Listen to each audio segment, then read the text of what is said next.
हर्ष बस ऐसे दे दीजिए, पहन नहीं रहा। हाँ नहीं ठीक है।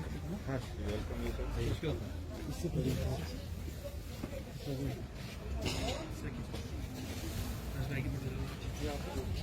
हाँ हाँ आ जाइए फिर दूरी दूरी करके खिंचा लो। ये बस एक हैंड ओवर कर देते हैं। हाँ बस मलिक तो यही है रूम्स है, तो ऑलरेडी ट्रक डिस्पैच कर दिया है और ये है शॉल वाले। ठीक है, तो एसडीएम साहब को बोल देंगे, मैं वहाँ कॉन्टैक्ट कर लेंगे। आइए आइए। फॉर्मल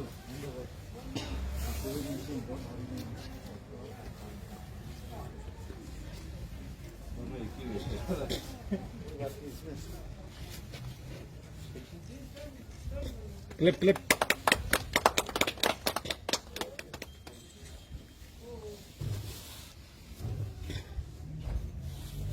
बस रिक्वेस्ट करते हैं कि दो वक्त बोलें सिविल सोसाइटी को क्या करना चाहिए।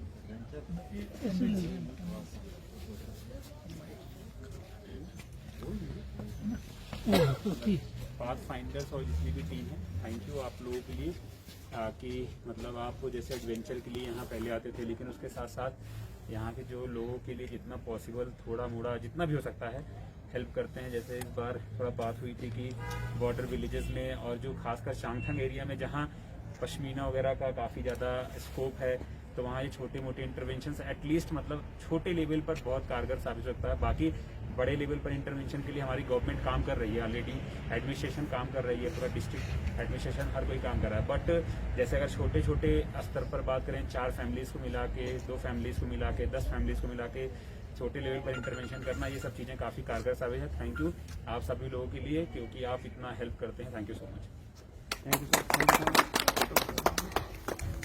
ये पाथफाइंडर्स जो है एक एडवेंचर बाइकिंग ग्रुप है जो दिल्ली बेस्ड है, और हम करीब पिछले 32 साल से लद्दाख और बाकी सिक्किम और बाकी भी दूर दराज के इलाकों का हम लोग एक्सपीडिशन करते हैं। और उन लंबे एक्सपीडिशंस के दौरान एक चीज़ महसूस ये हुई, एक्चुअली 2 चीज़ महसूस हुई। तो पहला तो ये था कि ये जो डिफ़िकल्ट एरियाज़ हैं यहाँ लाइफ बहुत डिफ़िकल्ट होता है, और उसके नाते अगर हमने कहा कि अगर हम यहाँ एडवेंचर के लिए आते हैं और साथ में अगर कोई सोशल कॉज भी अपनाते हैं, और यहाँ के जनता सिर्फ लद्दाख नहीं मतलब जो भी हिमालयन डिफ़िकल्ट रीजन्स है वहाँ के लिए अपने स्तर पे अगर हम किसी भी तरह की कोई इंटरवेंशन कर सकते हैं तो ये अच्छा होगा। तो उसके तहत हमने पिछले 11 साल से we started working towards helping children's education, local community development.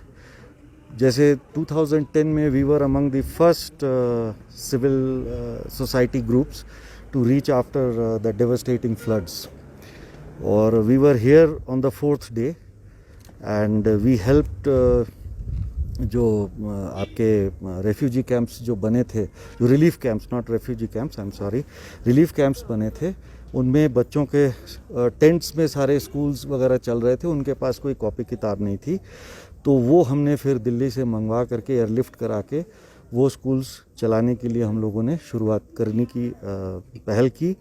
फिर कई सारे स्कूल्स टूट गए थे, बिल्डिंग जिनकी डैमेज हुई थी, ईगू में था, चुगलमसर में था, तो उनको हमने फिर रिहैबिलिटेट करने के लिए ताकि पढ़ाई लिखाई शुरू हो सके वो हमने की। फिर चुशुल में किया, और उसके बाद ये एक सिलसिला बना, और हमने नुब्रा में, चांगथंग में, एक्चुअली पूरे जो रिमोट एरियाज़ हैं वहाँ हमने बहुत सारे स्कूल LHDC के साथ मिल करके कंसल्ट करके हमने बहुत सारे स्कूलों में, फोब्रांग में भी हमने कंप्यूटर्स वगैरह वहाँ कराए हैं, और ये हमने करगिल में भी कराया है, करगिल द्रास सेक्टर में भी हमने काम किया है।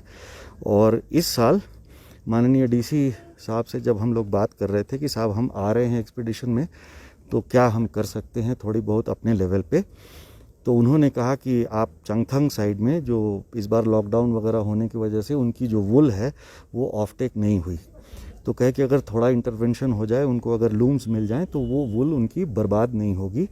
तो मेन हमारा थ्रस्ट ये है कि वी आर प्रोवाइडिंग लूम्स, मतलब करीब करीब 6-7 गांव जो है, मतलब इंक्लूडिंग 0 बॉर्डर विलेजेस, वहाँ पे एक एक दो दो करके हर गांव में दें, ताकि प्रोसेसिंग और जो कारपेट वीविंग या शॉल मेकिंग है वहाँ पे वैल्यू ऐड हो सकती है। इसके साथ ही अभी आपको पता है कि लद्दाख में टूरिज़्म बेस्ड होता है, तो इस साल टूरिज़्म नहीं रही, तो फैमिलीज़ आर इन डिस्ट्रेस। तो उस केस में क्या होता है कि we felt that children's education is the first thing to become a casualty.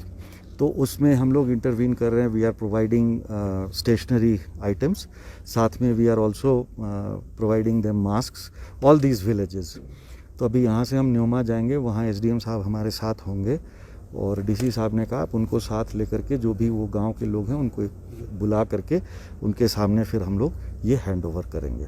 So our motto is basically adventure with responsibility, adventure for social outreach, because the thing is that our adventure takes us to places where usually people don't reach or don't go. So we thought if we are going there, why not leave something more than our footprints or tire marks, leave a lasting impression. So that is one. And second is that we have also done a lot of solar lamps distribution and all, but this year the focus is on livelihood and education, and साथ में थोड़ा health का भी है कि mask वगैरह हम कर रहे हैं। आपने पूछा कि प्रोजेक्ट रोशनी का मतलब क्या है। So this year we are calling it project Roshni. Roshni is hope, light. So when because of the covid everything seems very dark and we have come through a very difficult time and we going ahead also probably we are going to face a little more difficult time. So we on our very small level trying to spread some light of hope. And the second thing that we realized is that Galwan से लेके गुवाहाटी या गुजरात तक हिंदुस्तान एक है। तो एक हिंदुस्तानी के नाते हमारा ये फ़र्ज़ बनता है अगर हम एडवेंचर करने यहाँ आ रहे हैं तो यहाँ के लोगों के लिए भी हम कुछ कर सकें।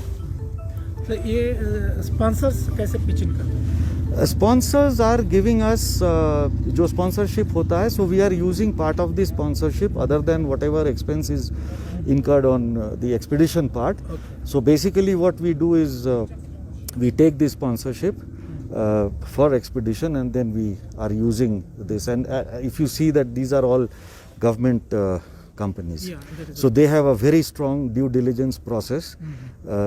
कि ऐसा नहीं कि anybody goes with any project, so yeah, and they will do that. So that is how and we consciously have not taken any sponsorship ever in our 32 years ever from any private company, so that those who are giving, they know that okay, everything is verified, everything is accounted for, and we also know that there are no strings attached. Thank you so much. Any questions? Thank you.